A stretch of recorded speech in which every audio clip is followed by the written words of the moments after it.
The global balance of power is being redrawn not by armies, but by algorithms. In this new era of technological rivalry, the European Union is making a bold play for independence. It seeks to carve out its own path in artificial intelligence, distinct from the United States and China.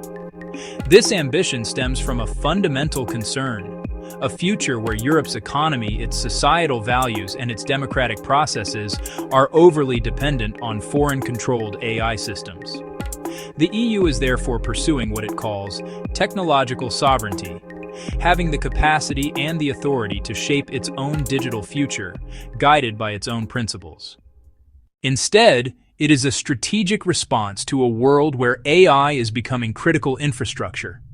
The platforms we use for communication, the systems that manage our supply chains, the diagnostics that inform our healthcare, and the tools that influence public opinion. When the companies that build and control these systems are based elsewhere, it creates vulnerabilities. The EU fears that this dependency could lead to economic disadvantages as profits and jobs flow overseas, and to a silent erosion of its core values, such as stringent data privacy and individual rights, which may not be prioritized by external actors. The concept of AI sovereignty is therefore a foundational element of the EU's 21st century statecraft. It represents a deliberate choice to become a rule maker, not just a rule taker in the global digital economy. The plan is to build a distinct European AI ecosystem, one that is competitive on the world stage but fundamentally anchored in European legal traditions and ethical standards. This involves creating an environment where European companies can innovate and scale, where citizens can trust the technology they use. To understand the European Union's strategy, we must first look at the existing global AI landscape, which is largely dominated by two superpowers, the United States and China. The United States leadership is built upon a handful of immensely powerful technology corporations. These firms possess unprecedented resources in computing power, data, human talent. They develop the foundational large language models. They operate the dominant cloud computing platforms. They control the app ecosystems that serve as primary distribution channels for AI services. Their innovation engine is fueled by a deep-rooted culture of entrepreneurship, vast pools of private capital, world-leading research universities that attract the brightest minds. On the other side, China's AI strength comes from a powerful synergy between the state and private sector. The government has identified AI as a national priority. Chinese tech companies benefit from a vast, unified domestic market, a population that is highly digitized, allowing China to deploy and iterate AI applications at a breathtaking pace, particularly in e-commerce, smart cities, and social governance. Europe finds itself in a challenging position, caught between these two titans. The continent boasts a rich history of scientific research, a highly educated workforce, and a strong industrial base. However, it has failed to produce tech companies with the same global scale. European startups often face fragmented markets, stricter regulatory hurdles, and less access to massive-scale venture capital.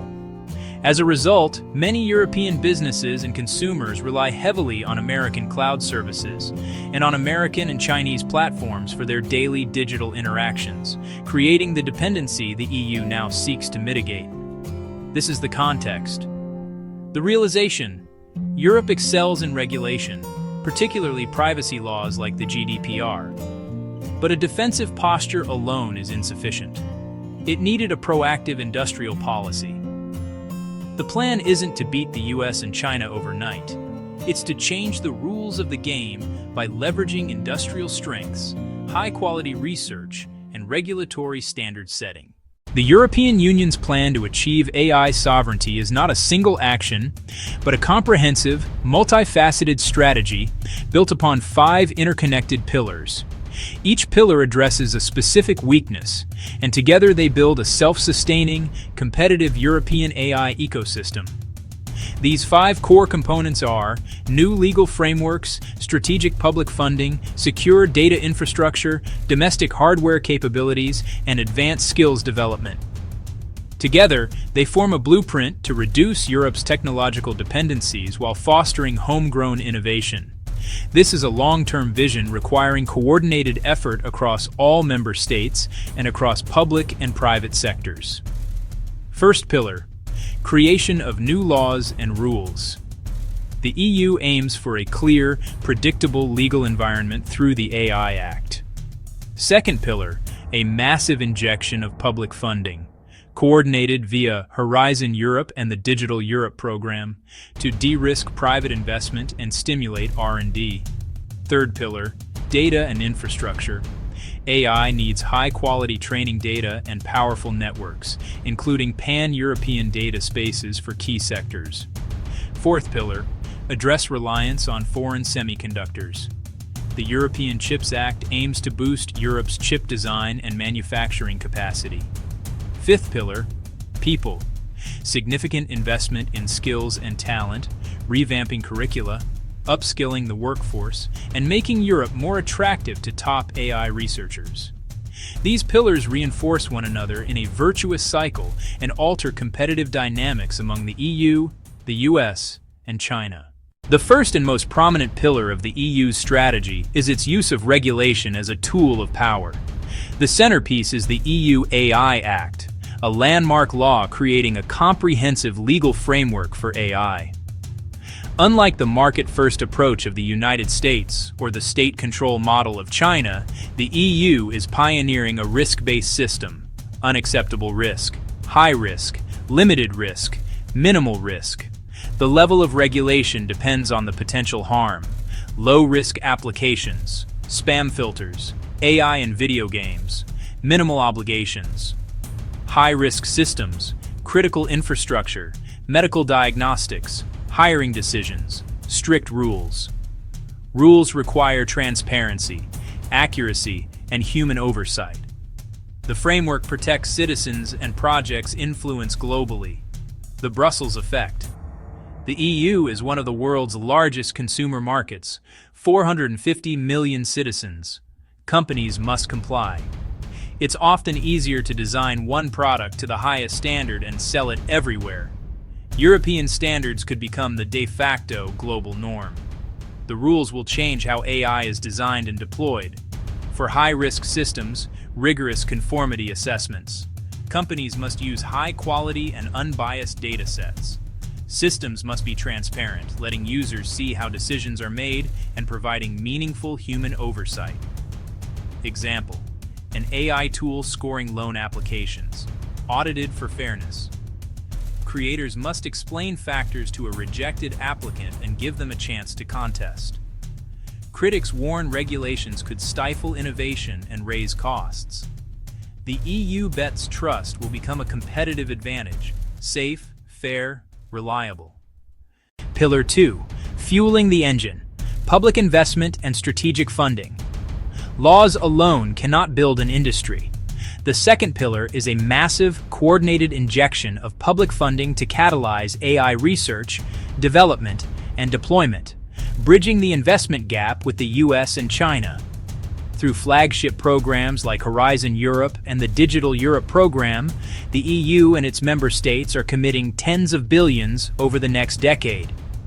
This money is not meant to replace private investment, but to stimulate it, de-risking ambitious projects and encouraging private capital to flow into Europe's AI ecosystem. Funding targets fundamental research and applied research, supporting universities and public research institutes. Another major focus is small and medium-sized enterprises and startups, via grants, loans, and equity investments. To develop products, scale operations, and compete on a larger stage, nurturing a new generation of European tech champions. The plan promotes collaborative platforms and testing facilities, real-world environments like smart hospitals or model factories, accelerating lab-to-market while ensuring safety and ethics. Funding encourages cross-border projects, pooling resources and expertise to overcome market fragmentation and achieve scale. By setting procurement standards, governments generate demand for systems aligned with European values, e.g., a city choosing a privacy-first traffic solution from a European provider. While substantial, this spending is seen as necessary to secure Europe's economic future, ensuring the next wave of innovation brings prosperity to Europe's shores.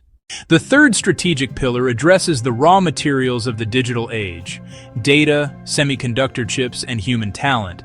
Without sovereign control over these, independence fails.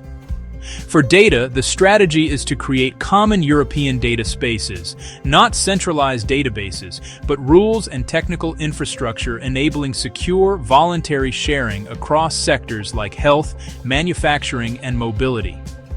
The goal is to unlock vast stores of high-quality industrial and public sector data that currently sit in silos across Europe. An AI developer could access anonymized operational data from multiple energy companies, building models far more accurate than single-source efforts, with governance rooted in privacy and control. On hardware, the EU grapples with reliance on Asia and the US. The European Chips Act is the answer to this strategic dependency. This multi-billion-euro plan aims to double the EU's global market share in chip production by 2030, funding new fabs, next-gen design research, and a more resilient supply chain. The objective is not complete self-sufficiency, likely impossible, but enough domestic capacity to withstand disruptions and maintain autonomy. The EU faces fierce global competition for AI talent, with many drawn to US salaries and resources. To counter brain drain, Europe is modernizing curricula, creating specialized masters, and funding doctoral networks. It also invests in upskilling and reskilling the workforce to prepare citizens for future jobs. By nurturing homegrown talent and a well-funded ecosystem, the EU hopes to become a magnet for the world's best and brightest. The EU's strategy is poised to send significant ripples across the globe, altering technological competition and international trade.